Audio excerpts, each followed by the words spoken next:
All right, let's build my dream Bournemouth 11 for match day one of the 2026-2027 Premier League season. This is the team I want to see when I open my phone and I see that lineup post from AFC Bournemouth. This is exactly how I want to see it in that 11. So it is kind of a mix of like realism slash like dream 11. I've tried to balance it in the middle, but there are some players in here that I think maybe are a tad unrealistic, but not impossible. So that's sort of how I've gone for this. Let's start off in goal. I'm not going to make any changes here. The only player I consider potentially putting in over Petrovic was James Trafford, but I don't know. I'm quite happy with Petrovic. I don't think James Trafford is a massive upgrade. Currently, I do think James Trafford will go on to be a better goalkeeper, but right now I think Petrovic, I'm happy with him in goal. Centre-back, we're going to go with our first new player. That's going to be, if I can spell it, Antonio Silva from Benfica. This is basically all but done. Just need the official announcements now. I think everything's signed. We're just waiting for Benfica to play one more friendly game, but it looks like Antonio Silva will be joining AFC Bournemouth. Next, I'm going to put in James Hill. Now, I love James Hill. I think he's going to be absolutely massive for us. He does maybe lack a little bit of experience, but he does have nearly a full Prem season under his belt now. So I'm quite happy for him to be sat next to Silva. I did consider Ousmane Diomande, but it does look like he's going to go to Nottingham Forest. So I'm going to leave Hilly in there. And then left back, all reliable. Truffert. I'm so excited to see if Truffert can level up again this season. Obviously, he was absolutely incredible for us. I think towards the end of the last season as well, he was definitely in for player of the season shout. So, yeah, happy for Truffert to stay in at left back. Right back now, we've got another player that would be in my dream team, and that is Jed Spence. Now, Spence is coming off an absolutely massive World Cup. Like, his stock rose so much during the World Cup. I don't know if it's risen enough to the point where it will be unrealistic for us to sign him. I think, he's probably going to leave Tottenham, or maybe Tottenham will fancy keeping him now. I'm not sure. But if they want maybe like 30 million for Spence, I'd 100% go and do that deal. He's still relatively young. Like I said, he's got a World Cup experience now. He's got European experience. One-on-one defensively, he's really good. The only problem I see with this is I think, he's obviously got that thing with his character. I think him looking at Bournemouth, he'll be like, yeah, I'm not downgrading from Spurs to Bournemouth. Like, I can't see him really wanting to do that. But like I say, from my Dream 11 perspective, sorry, voice is going. Dream 11 perspective, I would definitely have Jed Spence in there. Then in the midfield, going to put him in. I'm not sure whether he's going to still be with us at the end of the summer, but I'm going to put Alex Scott in my Dream 11 now. I think the club are determined to keep him. Like, that's what it looks like. They rejected a £64 million bid from Chelsea. I don't think we get much more than that, to be honest. So all indications seem to be that the club's stance is he's just not going to leave this summer.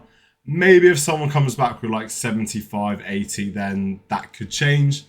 But as of right now, I think Scott will stay, and I think he will be in our midfield next summer. And then pairing him on one of my favourite Bournemouth players is going in the team, Ryan Christie. Now, consider putting Tyler Adams there. I considered even looking maybe and putting someone else in there. But Ryan Christie at his best is so good. And I think he just helps that team gel, just the way he leads the press. Like, he's very technically good as well. I just love him. I'd have him sat next to Scott in that midfield. Then in the 10, I'm going to stick with Krupi. If we can hold on to Krupi, he's such a talent. Honestly, out of all the Bournemouth players I've seen for a while, I think Krupi potentially has the highest ceiling. Like, we had Dean Huijsen last season, which people said, he's going to be like a Sergio Ramos level defender. I think that still could happen, but the talent Krupi has got is next level, and I just hope that we can keep him. Now, he's only been here a year and he doesn't have a release clause, so I'm fairly confident that we can keep him. The only problem is on the play, like if Krupi decides that he wants to go and maybe kicks up a fuss, that could force our hand. But I don't think we're going to accept like bids from Spurs, Arsenal, City, like unless they're insane. Like, I think he's valued at around 80 million, but I can't see us accepting 80. I think it would have to be 100 plus at least. And our team's going to want to take a chance on that after one good season. Not too sure. So I'm pretty confident Krupi will still be here. And obviously he will be in my Dream 11 to play sort of just off our striker we'll get into in a second. But yeah, Krupi definitely in the 10. Then we're going to go for right wing. Yet again, another no-brainer for me.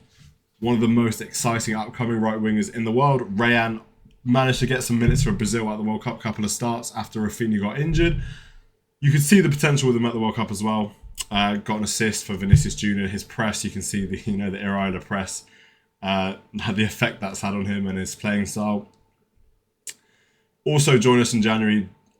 Out of all the players, I think he's probably the safest out of like Scott Krupi. Like, he's not going to leave. He does have a release clause. I think it's 100 million. Can't see that being triggered this summer. I'll be very shocked if it did. But yeah, that right-hand side, Rayan and Spence will be absolutely naughty.